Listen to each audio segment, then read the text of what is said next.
Bueno, yo nací en Santurce, para empezar. Cuando las tropas de Hitler avanzaban sobre Polonia, comenzando la Segunda Guerra Mundial en el 1939. Tengo 85 años, a mucha honra y bien empleados. Y estoy en Ponce hace 30 años. Primero con mi taller, almacén, galería, y luego me mudé con todo y aquí me quedo y me sacan con los pies para adelante.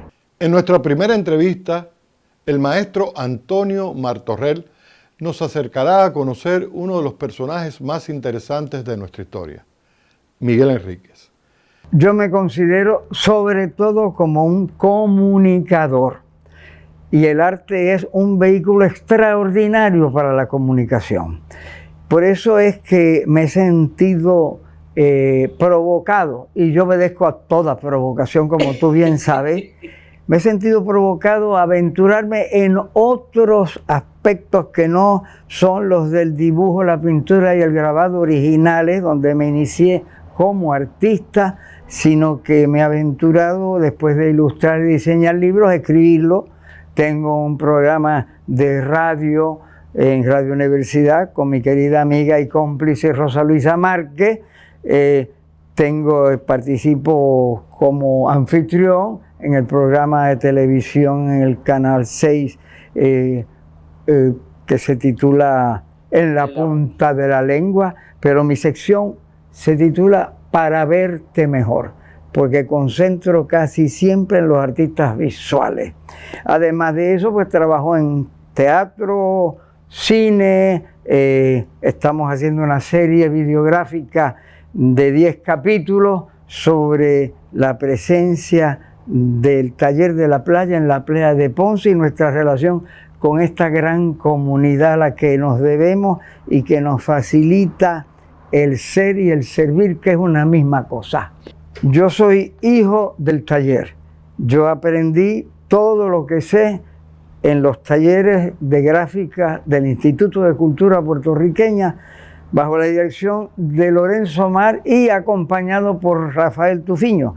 Ahí aprendí el quehacer colectivo, que luego es reproducido en otros aspectos del arte, como el teatro, con Rosa Luisa Márquez, en la radio, en la televisión, en todos los aspectos, inclusive la escritura, que aparenta ser un arte solitario, y no lo es, porque lo que uno escribe es lo que uno ha escuchado, lo que uno ha vivido, lo que uno ha sentido, las ansias, los deseos y también la oposición a aquello que es dañino.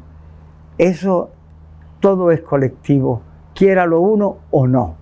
El más reciente libro que hemos hecho, y digo hemos porque recojo de aquí y de allá, y además en el emplanaje me ayudó el buen amigo Pablo Padrón, son prendas de vestir y desvestir.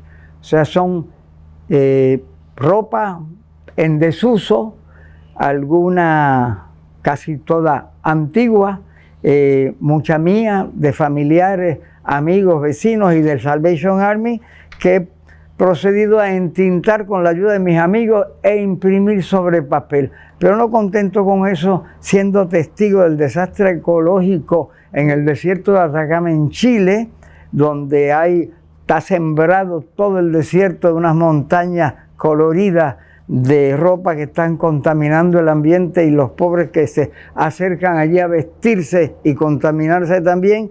He hecho, como yo no estoy en el desierto, pero estoy frente al Mar Caribe, que sufre igualmente de contaminación nefasta, pues sobre todo esos escombros que coronan nuestra pequeña bahía, que la escucho cada vez que salgo a caminar por las mañanas, el desastre de remover esos escombros para montarlos en cargueros que van a la China.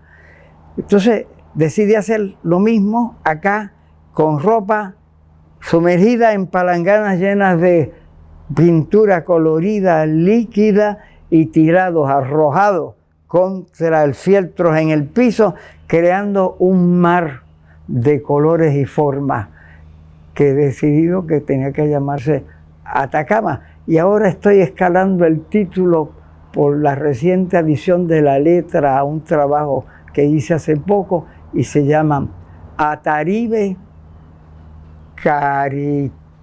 Caricama.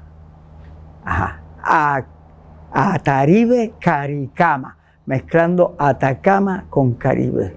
A mí me tocó mucho tiempo, y digo tocó porque es algo tangible, sentirme y ser caribeño. Yo visité primero hacia el oeste, tan lejos como San Francisco en California, y hacia el este, tan lejos como Praga en Checoslovaquia, cuando era Checoslovaquia, antes de visitar nuestros vecinos del Caribe, porque los puertorriqueños nos creamos como si fuéramos una burbuja en el espacio. No estamos ubicados en nuestro entorno natural, que es el Mar Caribe y nuestros vecinos antillanos.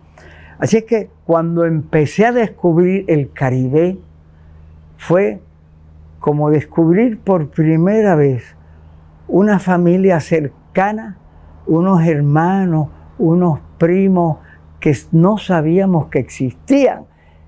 Y ese abrazo familiar me gustó, tanto así que continúo abrazando al Caribe y de ahí me nutro para mi trabajo y para comunicarlo, que es el fin del arte que hacemos, para decir, somos caribeños, contamos con eso y hay que defender este mar que es nuestro, aunque no nos pertenezca. Sí, soy académico de la lengua. Yo creo que eso es un reconocimiento a mi amor por la palabra, tanto la escrita como la imaginada, como la formulada en gente, peces, pájaros, marullos. Creo la palabra, su sonoridad, su formulación en la página. Viajo de ida y vuelta todo el tiempo y a veces en el mismo lugar entre el dibujo y la escritura, porque creo que lo dije en algún lugar, que dibujar es escribir sin tener que describir. Me acaban de conferir un gran honor, el doctorado honoris causa en letras de la Universidad de La Habana, y tuve el gran privilegio de ir allí a recibirlo en la misma aula magna donde se doctoró nuestra querida compatriota, que allí en Cuba, en el cementerio Colón, está enterrado sus restos, que prohibió que regresaran al país hasta que la patria fuera libre. Pues allí doña Lola Rodríguez de Tío fue doctorada en el mismo lugar donde yo recibí este honor. Para mí eso tuvo un gran significado y creo que lo tiene para todos los puertorriqueños. Además, allí se gestó un proyecto que estamos fantaseando sobre él hace ya como 30 años, que es en la tumba de Lola erigir un memorial en su honor, que va a ser una jaula de la cual se desprende un pájaro en vuelo que todavía tiene la huella de la jaula, pero la jaula está configurada por esos versos que nos disputamos tanto los puertorriqueños como los cubanos, que dicen así: Cuba y Puerto Rico son de un pájaro las dos alas, reciben flores y balas en un mismo corazón. Bienvenidos al ciclo de entrevistas Negar, Olvidar y Resistir. Conversaciones sobre la afropuertorriqueñidad en la historia de Puerto Rico. Yo soy el doctor Héctor Álvarez Trujillo y junto al profesor José Raúl Cepeda hemos creado una serie de diálogos en los que nos propondremos abordar un aspecto esencial de la identidad puertorriqueña que ha sido sistemáticamente ignorado en la narrativa oficial: la afropuertorriqueñidad y su contribución vital al tejido cultural y social de Puerto Rico. Pero ¿quién fue Miguel Enríquez? un corsario, un hombre negro, zapatero, empresario, filántropo, pillo. ¿Fue un poco de todo eso o nada? Conoceremos más sobre Miguel Enríquez a través de los ojos y del pincel del maestro Antonio Toño Martorell. Acompáñanos. Buenos días, maestro. Salud con café. Salud con café. ¿Cómo está la cosa? Salud. A ver, tú no eres cafenómano, Es que ¿no? ¿Cómo le amanece hoy viernes? Yo feliz, yo amanezco feliz todos los días porque tengo garantizada una jornada de trabajo creador, que eso es una bendición. Ah, pues tenía que compartir la receta para levantarse así, porque a mí me da un trabajo levantarme. Eso no tiene nombre. Hoy nos acompaña también mi querido colega, cómplice en algunas cosas, el profesor José Raúl Cepeda. Cepe, saludos, buenos días. Saludos, Héctor, y saludos al maestro. Siempre es un placer compartir con ustedes. Pero si usted, además de invitarme, me trajo. Así Sí, es que, yo soy el Uber. Special Delivery. Bueno, maestro, Cepeda y yo hemos estado hablando hace ya un ratito sobre varios aspectos de la vida de nuestro Puerto Rico actual. Y entre ellos hay un hilo hilvanador que a veces, bueno, que a veces no, que en realidad nosotros hemos notado que no se presenta de la manera correcta. Y eso tiene que ver mucho con tratar de ver a Puerto Rico desde todos sus ángulos y en todos sus colores, hablando de pintura. Y para ser más exacto, desde nuestros colores más oscuros, hablando un poquito no nos gusta usar el término raza, pero de lo étnico de nosotros.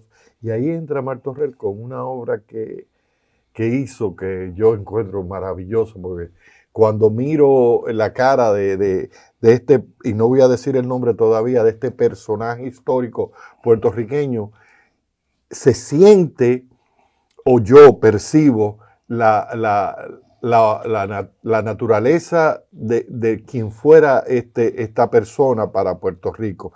Y entonces Cepeda me dijo, pero vamos a invitar al maestro para que nos hable de eso. Digo, pero contrale, que es una persona preocupada y ocupada. Me dice, no. Martorell, cuando uno le dice que para algo importante que tiene que ver con cultura y eso, llega primero que tú al sitio. Y entonces de ahí sale. Y hoy queremos nosotros hablar de su obra, El corsario boricua Miguel Enríquez.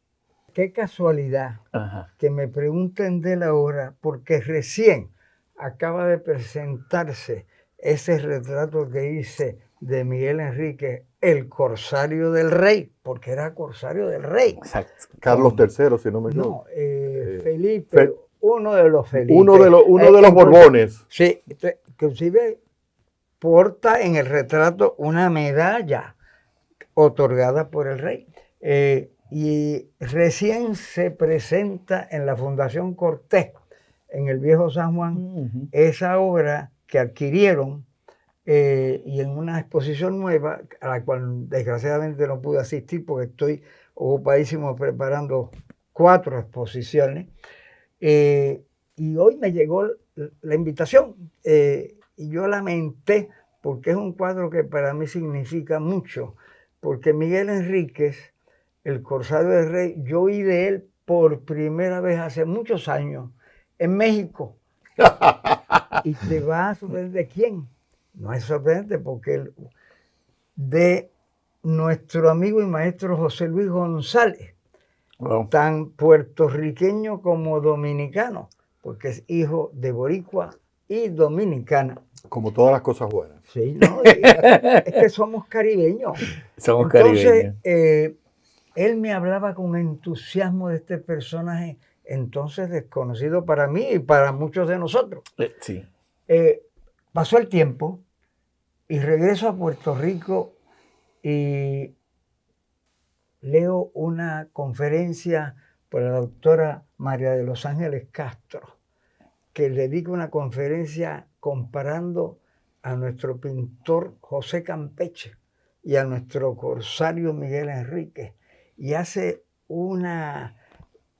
teje, ¿verdad?, una trama maravillosa de cómo estos dos hombres, ¿verdad?, de marcada raíz africana evidente en su color, llegan a ser tan extraordinarios representantes de nuestra nacionalidad y tan temprano. Uno en la pintura, otro en ejercer como corsario y hacerse el hombre más poderoso de Puerto Rico en su momento. Rico y poderoso en dinero, en todo lo que se puede imaginar. Él prácticamente gobernaba desde sus barcos. Entonces yo quedé fascinado.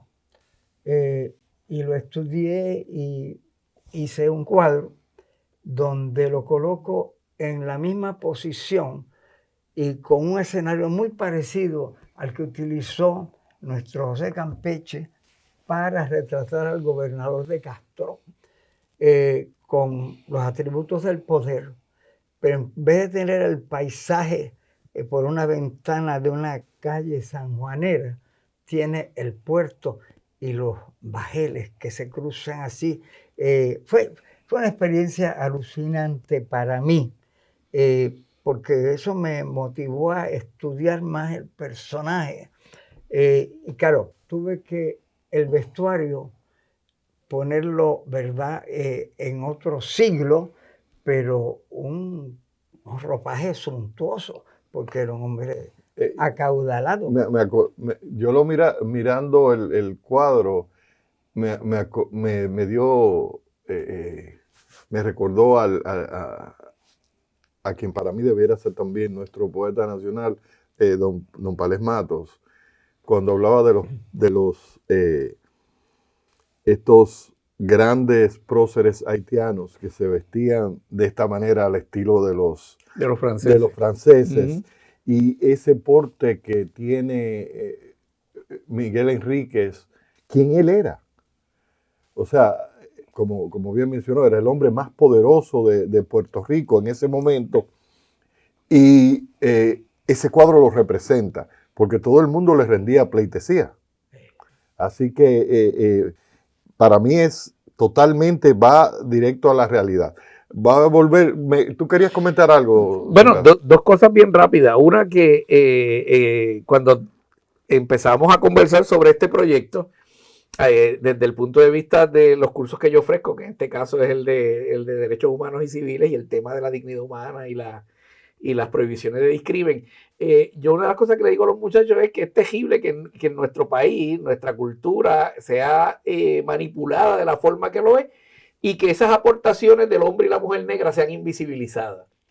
Y que en ese sentido, les contaba a mis estudiantes, y te conté a ti también, que cuando yo tuve la bendición o la suerte de ver el proceso de según el maestro fue pintando, yo fui en 2 o 3 ocasiones al taller y vi desde que estaba en boceto casi. Fíjate, a mí se me olvidaba eso, sí que tú fuiste testigo. Yo lo vi cuando estaba en boceto con él tenía entre las cosas que miraba, ¿verdad? El de Campeche del gobernador, la medalla, ¿verdad? Porque para tomar referencia de todas esas obras. Luego lo vi ya la figura y después lo vi con el fondo ya completo, que como él decía, en vez de verse la calle de San Juan, lo que se ven son los barcos. Entonces, caí en esa cuenta de que esa es una de esas figuras que, a pesar de su importancia histórica en ese contexto donde él vivió, nuestros estudiantes no la conocen. Es invisible en la historia. Fíjate que el maestro como inicia este conversatorio con nosotros, es que se entera de Miguel Enríquez fuera de Puerto Rico, a través, bueno, de una de nuestras glorias de la pluma, de las letras, y todavía hoy en día es lamentable que uno tenga que ser historiador o investigador o estar involucrado en algo que vaya un poco más allá para que uno desentierre este tipo de cosas. Y cuando lo ves no te presentan en los libros de historia esto a un hombre negro. No, lo blanquean. Es que esa es la raíz del problema. Es la invisibilidad, la oscuridad que encubre la negritud en nuestro país por la falta de visión y el prejuicio racial. Entonces, Miguel Enríquez, como tantos otros, han estado no en el olvido, porque no se puede olvidar lo que nunca se conoció. Exactamente. En la ignorancia original y eternizada con toda la intención, porque no es accidente ese silencio. Nos quieren negar nuestra identidad para poder subyugarnos por siempre. Entonces, por suerte, hay gente como José Luis González, como María de Los Ángeles Castro, que rescatan de la oscuridad estas figuras importantes nuestras y las traen al foco, y entonces ya, pues, ya tú no tienes idea de cuánta gente desconocía ese personaje cuando yo lo presenté originalmente en el Museo de las Américas en San Juan. Y para mí fue un enorme placer poder rescatar, y no es lo único, he seguido tratando de sacar a la luz estas presencias olvidadas, porque recientemente me hicieron una entrevista con motivo de que este gran artista puertorriqueño, nacido en el Bronx, de madre hondureña, padre puertorriqueño, Devon Rodríguez, que se le conoce como el artista del subway y de las calles en Nueva York, es famoso, justamente, es magnífico retratista, y ha hecho carrera porque tiene un compañero que va y graba en vídeo lo que él hace, y tiene más de 30 millones de espectadores en YouTube. Wow. Y en las redes. Entonces lo traen a Puerto Rico para retratar a su modo extraordinario, súper realista, a 3 personas escogidas por la compañía por Discover Puerto Rico, que es el que lo trae. Y me llaman y me dicen, yo como ya conocía al artista, encantado, un honor, y no solamente me retrató él a mí, sino que yo lo retraté a él. Y entonces, esto sigue cayendo, se va a poner aquí encima, para que si esto es invisible, que es prieto con prieto. Entonces, cuando estamos allí, han escogido 3 personajes, entre ellos yo, para representar, ¿verdad?, la composición de nuestro pueblo, de el europeo, el africano y el taíno. Y pues también me tocó ser el europeo, pero yo aclaré de inmediato, para que quedara claro, para el récord, claro y no oscuro, no hay tal cosa como un puertorriqueño blanco. Todos somos de todo. Yo tengo el pellejo clarito y los hay más oscuros, pero tenemos todas las tonalidades del blanco al negro, gracias a Dios. Pero no hay que limitar. Hay que ser inclusivos, reconocer nuestra realidad, ya que nos las han negado, nosotros las reclamamos y las hacemos evidentes, en palabra y en imagen. Fíjate que... Esto fue un anuncio político para que ustedes perdonan, ¿verdad? Pero fíjate, ya que el maestro va a ese punto, me parece que aquí sería importante mencionar que aunque el cuadro que capta nuestra atención y para provocar esta entrevista fue el de Miguel Enríquez, el maestro en fecha reciente ha ido, como él decía ahorita, ha ido destapando, descubriendo, desenterrando otras figuras, algunas menos... menos estatura. De menos estatura, por lo menos socioeconómica. Y menos estudiada. Y menos estudiada porque son gente del pueblo. Y ahí hay 2 figuras femeninas que a mí me parece importante mencionarla. Por eso te decía, permíteme cambiar un poco las preguntas. Y son 2 cuadros maravillosos también, por la forma en que él los compone. Uno es el de Juana Díaz, la historia, o no sé si es la leyenda, el mito de Juana Díaz, que él crea esta imagen. No, esta es historia. Esta es El historia. mito es Historia. lo que la encubría, Lo que la encubría. las mentiras con que cubrieron la realidad De Juana por Díaz. siglos y que todavía prevalecen y luchamos en contra de esa mentira. Y ese es uno de esos temas que la gente... Bueno, pues tenemos taller entonces, maestro. Para rato. Y el otro cuadro fue resultado de un trabajo de investigación de un grupo de ciudadanos caborrojeños rescatando la figura de María Civico. Que María Civico es otra figura de esas bien, y que en el caso, en ella... La modista. La modista, en el contexto del oeste, era, siendo una mujer negra, a ella le invitaban a los bailes del casino de Mayagüez, sí, porque ella era la que diseñaba y cosía la ropa. ¿Sabes qué? Eso que mencionas es interesante, porque ayer precisamente durante una de mis clases estábamos hablando de Mariana Bracetti y yo digo cómo la historia se ha encargado de a las mujeres importantes de nuestra historia darle un suboficio, bordó la bandera, hizo los vestiditos de fulano. Eso es una forma peor. A los negros no nos sacan en la historia, pero a las mujeres las mencionan, pero las mencionan de una manera como la nota al calce. Eso me acuerda en Europa, las grandes mujeres estas que descubrieron los astros y eso que los maridos se cogían la... Déjame aprovechar la ocasión para destapar otra gloria nacional que, al igual que Juana Díaz, la descubrí a través de las canciones de Juan Riestra y los Boiques. Nuestro gran compositor, historiador, maestro de escuela, que se enteró de que el mejor modo de enseñar era con música y trajo la guitarra a su salón de clase y deleitó y sacó del aburrimiento que le causa la historia a muchos estudiantes. Por favor. Los motivó, ¿verdad? Y esa otra persona, bueno, yo me enteré de Juana Díaz, la verdadera Juana Díaz, a través de Juan Riestra, y me enteré también de Justina Rochet, de Las Marías, que era nació en Cuna Dorada, en el pueblo, bajo la tutela de un importador de perfumes franceses, venía de una familia criolla francesa, y aprovechaba los barcos que traían los perfumes escondiendo armas, revólveres y fusiles en las cajas para la revolución del Ares. Entonces, ese otro personaje invisible. Y fíjate, la vida te da sorpresa. Yo me enteré de Justina Rochet y de María Civico por las canciones de Juan Riestra. Y de El Corsario de Río, bueno, ya tenía el precedente de José Luis González, pero María de los Ángeles Castro en su maravillosa conferencia.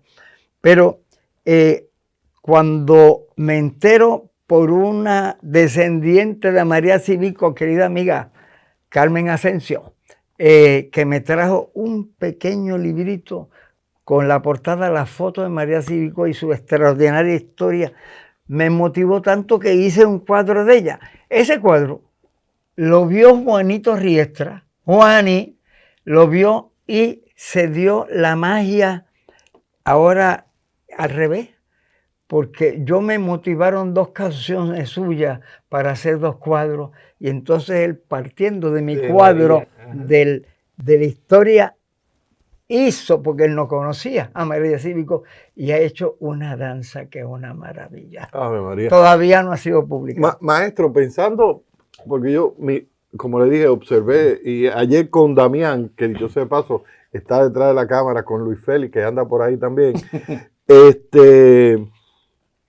hablando con el profesor Damián Vélez, Damián le mostré el cuadro. Como le digo, yo hago así, pero a mí no se me levantan los pelos, porque yo sí lampiño, sino la piel.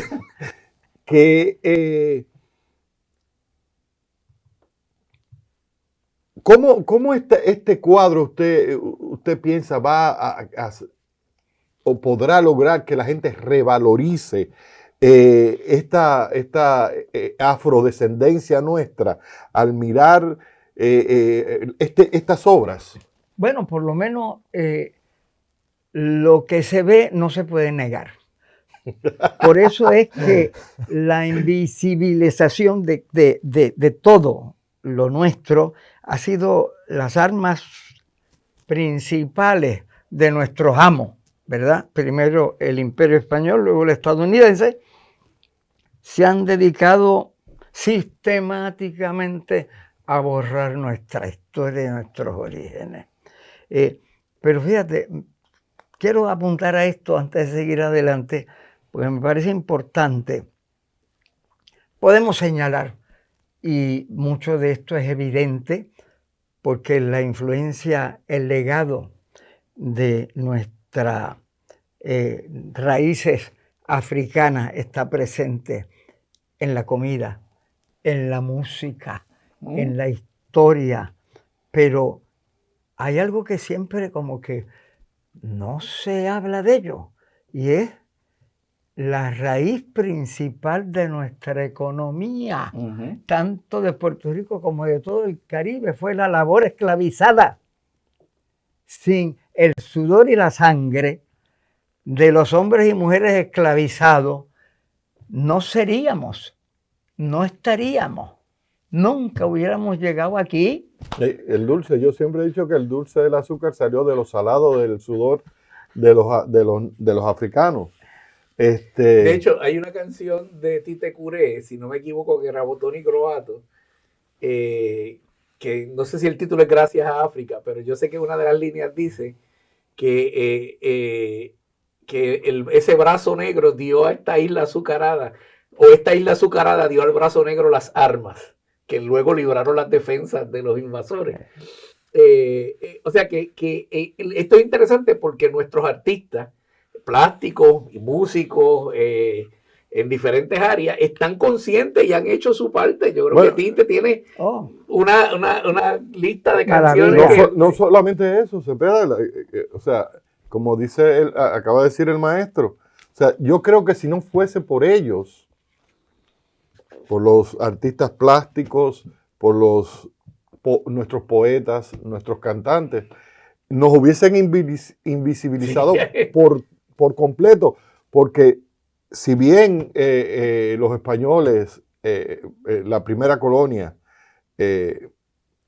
trató de borrar todo nuestro rastro negro, y luego la segunda colonia continúa tratando de blanquearnos ahora sajonamente, no debemos olvidar que los gobiernos posteriores, aunque sigamos dentro de ese paréntesis colonial, no han hecho nada por sacarnos a la luz. Bueno. Que si no fuera por el trabajo de artistas plásticos y de poetas y cantantes, estuviéramos todavía desconocidos. La Comisión de Derechos Civiles, yo recuerdo, yo trabajé con ellos en el 96, el siglo pasado. Y por ahí ese año 97, si mal no recuerdo, sacaron una pequeña publicación que se titula en forma de pregunta: ¿somos racistas? Pero en realidad el pequeño libro lo que contiene son biografías de hombres y mujeres negros y sus aportaciones. Y entonces pues obviamente la conclusión tiene que ser: si tú no los conoces, no es tu culpa, pero sí eres racista porque te los han invisibilizado y tú no estás haciendo el esfuerzo por ir más allá, por buscar esa identidad que está representada. Maestro, bueno que dijiste eso, porque en ese proceso creativo de usted, díganos quién es Miguel Enríquez a través de sus ojos. O sea, ¿qué usted descubrió de este hombre negro? Bueno, un hombre que se hace a sí mismo, que lucha contra todos los prejuicios de la época, que si todavía lo somos, imagínate entonces. Y llega a un poder extraordinario, porque tiene una inteligencia y una capacidad de trabajo, de perseverancia, de contra todo obstáculo crecer y hacerse poderoso. Era guapo. Era muy bueno, no lo sabemos, pero yo lo hice guapo.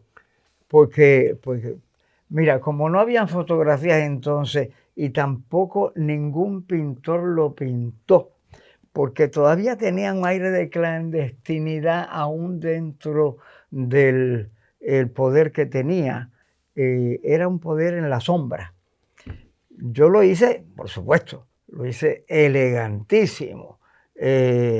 Bueno, lo, lo adorné, ¿verdad? Pero lo adorné no falsamente. La imaginación tiene el poder de hacer las cosas de acuerdo al deseo, a la idealización. Y así es que, así lo hice. No, es un galán. Fíjate, perdóname, Héctor, Sí. pero acuérdense que hay un elemento importante que hoy día todavía es válido.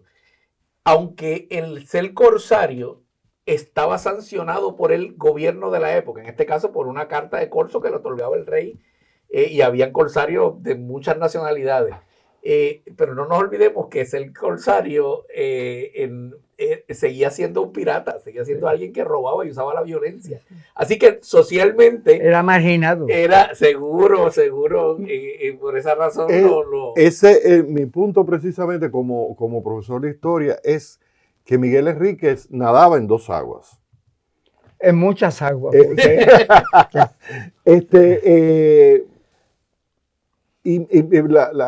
A veces, no quiero llamarlo rabia, pero el hecho de que los ingleses hayan escrito más sobre Miguel Enríquez que nosotros, porque Miguel Enríquez fue el terror de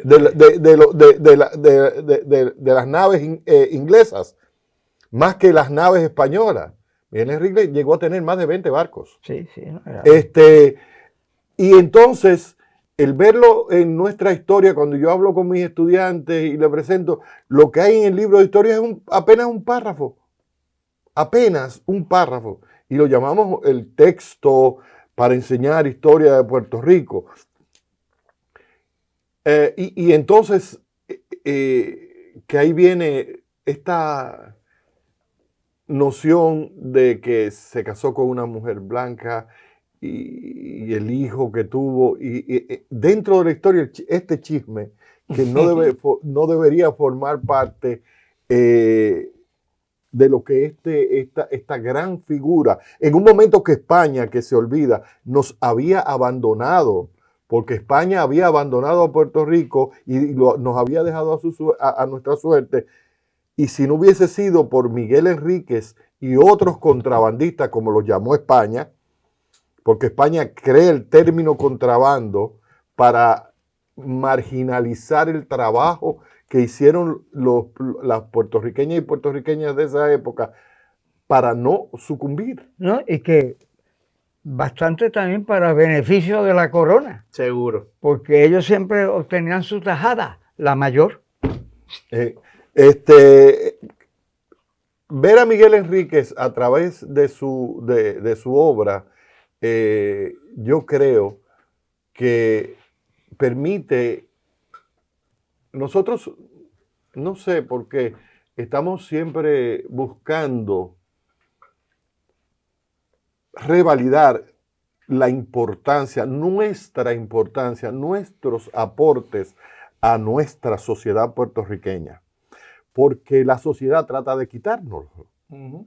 Y entonces cuando yo vi este cuadro dije, sí, nadie puede decir ahora que este negrito que está aquí no era la figura grandiosa que por lo menos yo trato de presentar. Bueno, pues aprovecho para invitarlos a ustedes y a quienes nos vean y escuchen a pasar por la Fundación Cortés en el Viejo San Juan, donde está colgado allí, no sé por cuánto tiempo, varios meses, o sea, para que lo vea en persona.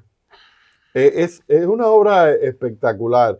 Dicho sea de paso, voy a aprovechar, mirando directamente a la cámara, como me dijo Luis Félix y Damián, que si está María Cívico y está Juana Díaz. Juana Díaz. Juana Díaz está en mi taller. todavía, y María Civico también. Bueno, Están ahí, esas porque aguardan un hogar que todavía no se le ha bueno, proporcionado. porque Cepeda y yo estamos hablando de María Civico en particular, así que tenerlo, la posibilidad de volver a traerlo a usted y meterlo en estos mejungues sería, creo que completaría. Se puede. Deja que el maestro haga las inauguraciones. No, si tiene, pertinentes. ¿cuántas? Cuatro Sí, exhibiciones. porque sí, tengo una que abre la semana próxima en Vallajá, en el Museo de las Américas, la ofrenda puertorriqueña al cine mexicano en blanco y negro, Ese concepto está genial. que es una ofrenda de muertos como se estila en México. Yo viví allí muchos años y tomé esa tradición y la revitalicé y la traje aquí también.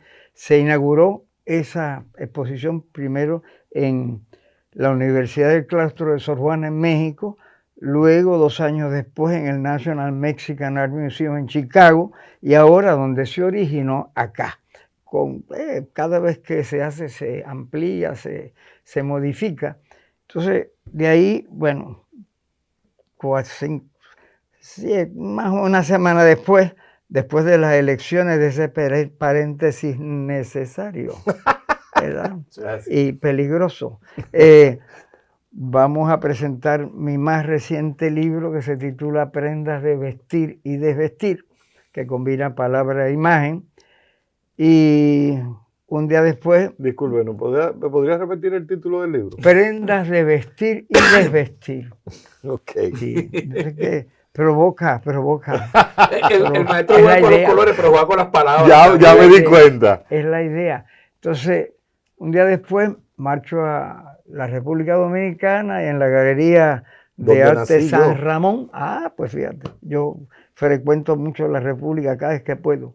Y allí voy a inaugurar una exposición que se titula Atacama, partiendo de paisajes marinos que hice, pero reflejando desde mi posición geográfica aquí frente al mar en la playa de Ponce, los desastres ecológicos en el desierto de Atacama. De Atacama, Chile. Al tirar allí, ¿verdad? Es el vertedero universal de ropa nueva y usada, contaminando el ambiente, un desastre. Entonces, he hecho algo reflejando eso y contraponiendo la creación artística al desastre ecológico para llamar la atención a él. Y de allí me voy a La Habana, donde tengo una exposición en la Universidad de La Habana, partiendo de una especie de retrospectiva de trabajo que he hecho dentro de Cuba y fuera de Cuba. Y además tengo la dicha que asistí en la misma universidad, me otorgan un doctorado honoris causa. Y de allí vuelvo a Puerto Rico para inaugurar el Árbol de la Vida en el Centro de Bellas Artes de Cagua. Se toma una foto en la escalinata de la Universidad de La Habana, una de mis bellísima memorias. Oiga, maestro, esta pieza de Miguel Enríquez, del Corsario del Rey, que es tan impactante, esta pregunta le va a sonar capciosa, así que se lo digo de antemano. De alguna manera, en algún momento, ya sea ahora o antes, lo que nosotros conocemos como el Departamento de Educación de Puerto Rico ha visto la forma de integrar estos beneficios históricos de obras como la suya a lo que les enseñamos a nuestros hijos. Pues no sé si se han enterado. Por eso le dije que era una pregunta capciosa. No sé si se han enterado. Mira, bastante esfuerzo tenemos los artistas en hacer nuestro trabajo. La labor promocional, el dar a conocer a entidades, empresas que podrían aprovechar esta producción. Yo tuve la suerte de que de la Fundación Cortés, mi amigo Ignacio Cortés, que preside Chocolate Cortés, ¿verdad? Asistió a la exposición, lo vio y lo compró para la fundación. Es que está brutal. Pero Está brutal. el resto, María Civico y Juana Díaz están reposando en mi taller. El sueño de los... Pero ya pronto aparecerá. Yo sé que Sí. hay ciudadanos que les interesa no. llevar a María Civico de vuelta a Cabo Rojo. Y Justina Roché otro tanto. Bueno, no, perdona, Justina Roché también la adquirió la Fundación Cortés. No está en exposición ahora, pero la tiene. O sea, esa pareja es propia de la Fundación. Y me resulta gracioso porque todavía a Miguel Enríquez la gente insiste en parte académica, no estamos hablando en llamarlo el zapatero. Yo nunca conocí un zapatero que pudiera tener 20 barcos. Pues mira. Y 3 ingenios, creo que tenía varios ingenios. Aún así, mira, ahora que tú me dices eso, hay un paralelismo. Si Miguel Enrique fuera zapatero originalmente, si lo fuera, hay una continuidad histórica, porque en los años 50 era zapatero un artista que dejó de serlo cuando en la División de Educación de la Comunidad se codió con artistas de la talla de Lorenzo Omar y Rafael Tufiño. Aprendió los rudimentos del oficio y se convirtió en uno de estos grandes pintores. Manuel Hernández Acevedo, un artista que se llama naif o mal llamado primitivo, un artista de una imaginación extraordinaria, una producción plástica de primera. Así es que uno nunca sabe para quién trabaja. Bueno, Cepeda, ¿tenías algo? Bueno, cerrando, primero que nada, agradecerle al maestro su tiempo, que sabemos que está comprometido, pero yo sé que él siempre saca unos espacios para esto, ¿verdad? Para este trabajo educativo. Recordemos que este proyecto pues está dirigido a impactar a nuestros estudiantes, de velarle esa historia oculta a través de otros métodos que no sea el que nos tengan que oír a nosotros. Pero aprovecho para decirte que mi taller, como tú bien sabes, está abierto y que a veces me invitan a dar charlas en las universidades y escuelas del país. Yo digo, vengan a nuestro taller. Y mis amigos y yo les mostramos no solamente el producto, sino el proceso del arte, que es de mayor interés. Le voy a tomar la palabra porque la verdad es que a veces uno tiende a aburrir a los muchachos.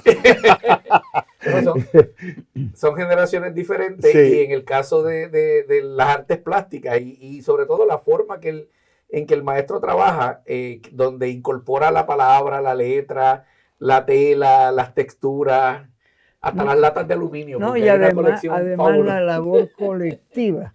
Porque yo soy mucha gente. El concepto del taller. Es Antonio Mortor y sus amigos. El taller de la playa es una acción colectiva. Yo no podría hacer ni una ínfima parte de lo que hago si no tuviera la ayuda de artistas estupendos que trabajan conmigo, me prestan sus manos, sus ideas y sobre todo su corazón, el querer hacer.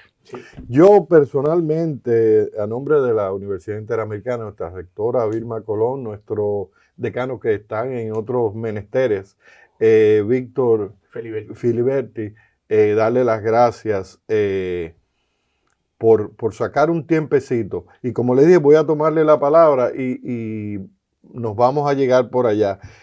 Este momento ha sido para mí bien importante porque, como le dije antes de comenzar a grabar, la figura de Miguel Enríquez para mí es muy importante y esto me va a ayudar a mí volver o tratar o seguir intentando colocarla en el contexto histórico que este caballero se merece.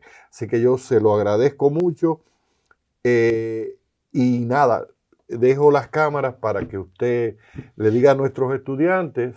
Déjame hacer una observación. Este cuadro son dos homenajes en uno.